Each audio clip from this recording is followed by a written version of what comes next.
It was a sunny afternoon when HOA Karen decided to escalate her harassment once again.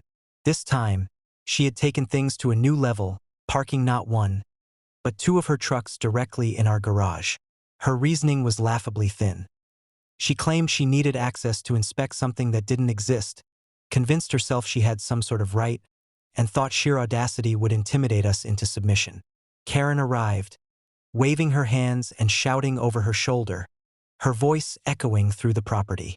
"You have no right to block access," she yelled, assuming that her display of authority would cow us into compliance.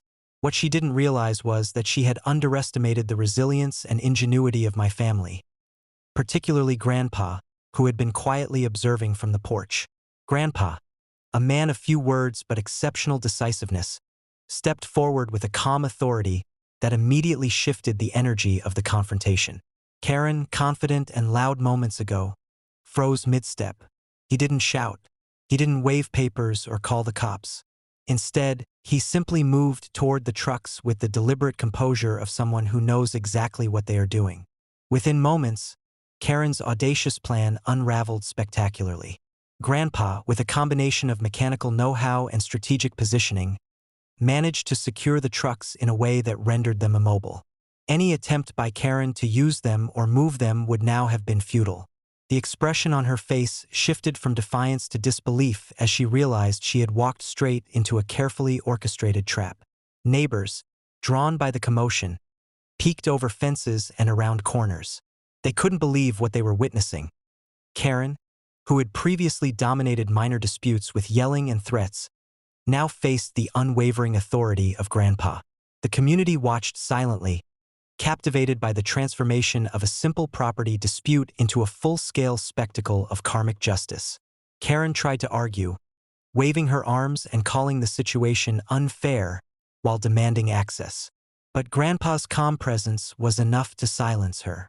My wife, quietly recording every moment, ensured that there was clear evidence of her overreach. Karen's attempts at intimidation now looked ridiculous in contrast to Grandpa's methodical, composed handling of the situation. As the minutes ticked by, Karen's frustration grew into visible panic. She attempted to summon the police, insisting that our actions were unlawful, but by this point everyone watching, including the arriving officers, could see the clear truth. Karen had trespassed, misused her perceived authority, and underestimated the people she was trying to intimidate. Her entitlement had collided headfirst with preparation, wisdom, and composure. By the time she finally retreated, Karen's ego had been thoroughly bruised. Her son, who had accompanied her, looked equally bewildered, unable to comprehend how a simple plan to assert authority had turned into a public humiliation. Neighbors whispered and chuckled, quietly acknowledging the legendary moment Grandpa had orchestrated. The day HOA Karen's audacity met unmatched composure and strategy. That evening, as the sun set and the trucks remained safely immobilized in the garage, our family reflected on another victory in the ongoing saga. Karen had thought she could dominate, intimidate, and control, but she had miscalculated spectacularly. Once again, preparation, calm reasoning, and quiet authority had outmatched her bluster.